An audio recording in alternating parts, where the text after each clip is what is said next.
morning. Good morning everybody. Nah, kemarin saya membahas tentang masalah mengidentifikasi mental dengan kestabilan mental dengan Ibu Natali. Nah, saya juga membagi tentang stillness atau membatu. Nah, stillness atau membatu ini adalah sikap atau reaksi atau respon yang kita ambil dikarenakan apa? Dikarenakan kita menghadapi seseorang atau majikan yang merasa paling. Jadi ada seseorang itu yang mempunyai bukan kepribadian lagi ya ini adalah sebenarnya adalah disorder, bisa jadi disorder atau satu di mana seseorang yang memiliki merasa dia paling atau double standard atau dinyatakan merasa paling tinggi, paling baik dan paling benar dan semuanya serba paling, orang lain itu nggak punya tempat. Nah, jadi kita menghadapi majikan atau situasi yang notabene dia itu merasa aku paling benar, aku yang hanya paling berhak berbicara, kamu nggak berhak berbicara dan lain sebagainya. Ada ya, jadi dia merasa super bossy ya, pokoknya dia paling dan paling, dia paling, artinya kalau paling itu sudah paling atasnya. Kalau menghadapi majikan yang seperti ini, biasanya dia memang akan memberikan jadwal pekerjaan yang luar biasa. Nah, yang luar biasa dan tidak bisa diganggu gugat. Ya, biasanya dia ngomong harus didengarkan, dia semuanya memegang kontrol isu ya.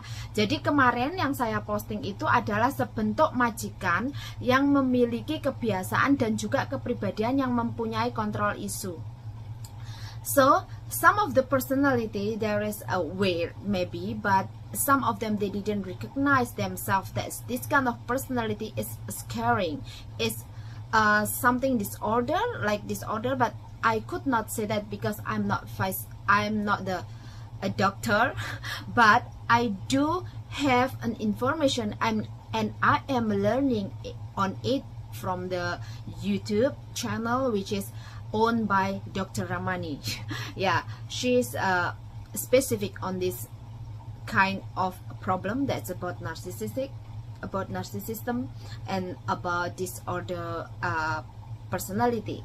She has it, but I always try to keep learning myself from her, and I always following her channel and try to listen and try to understand what is on. Nah, di sini saya mau berbagi ya tentang sesuatu yang mungkin hal yang bukan biasa, di mana ada seseorang itu yang memiliki kejiwaan, trauma yang disebabkan trauma di masa lalunya.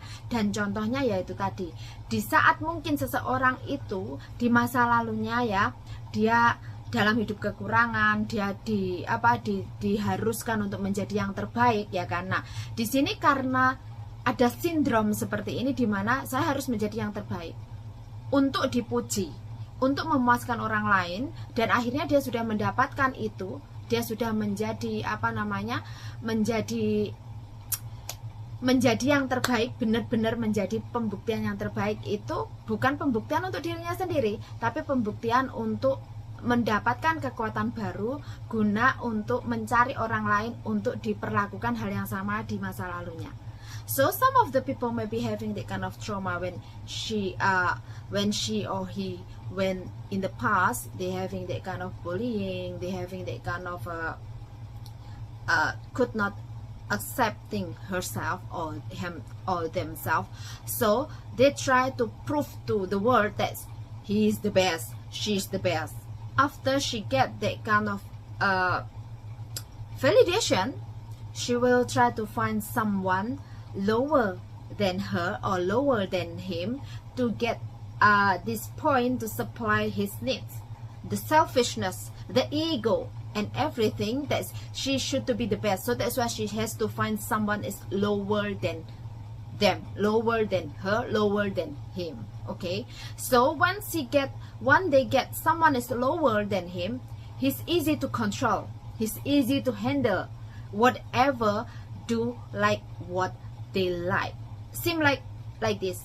You are deserved to be treated like that, and it's normal if I did to you, but you have no right to correct me, you have no right to criticize me or advise me because you are lower than me. So having this kind of problem that some of people didn't recognize it, this is a big problem on themselves. Most of them having this kind of case.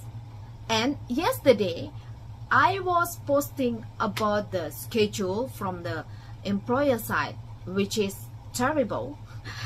And the situation is the helper now unstable mental. Having unstable mental is because the pressure she give her too much, which is the schedule itself need to be stick, but some of the standpoint in the work you could not stick to the schedule.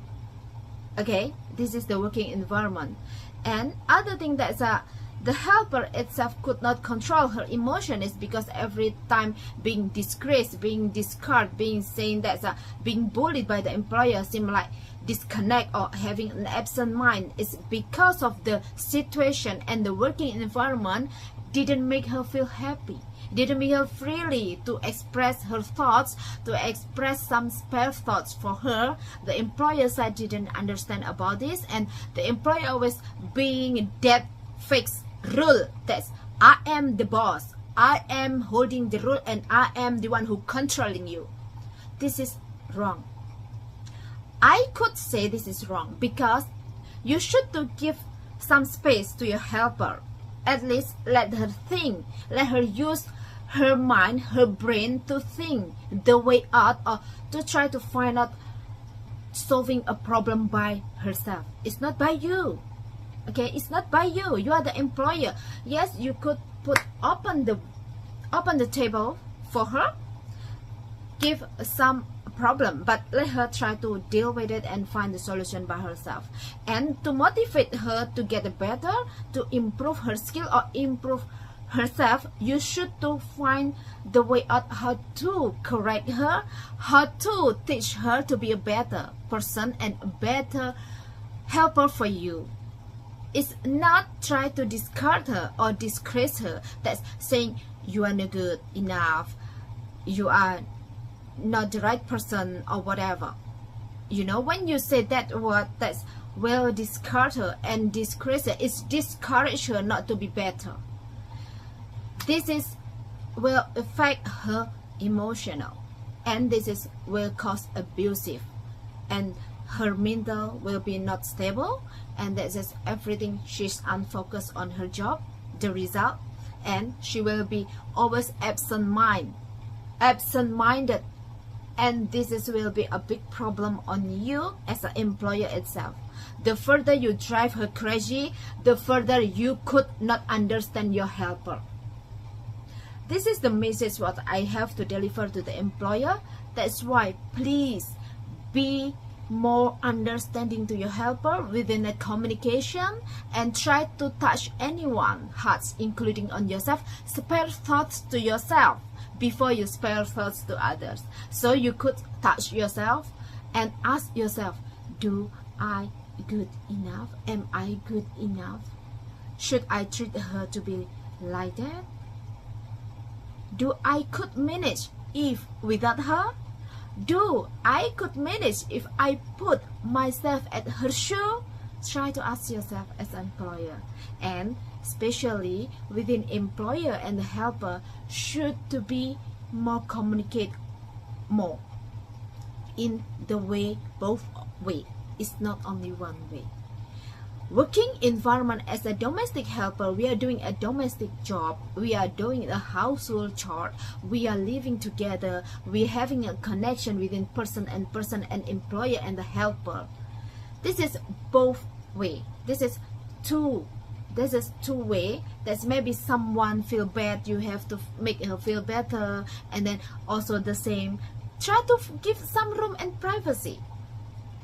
You know, there is a certain point, yeah, you have to make her discipline, to train her to be strong woman, but at the same time you also have to understand she's a person, she's a people, she's a human having two points on us. There is our body, main body, and the other one is emotion, and the third point is spiritual. That's we need to be balanced. If emotionally could not balance, the person will be absent-minded and losing a focus, and that's make sure everything is cocked, not gonna to be work.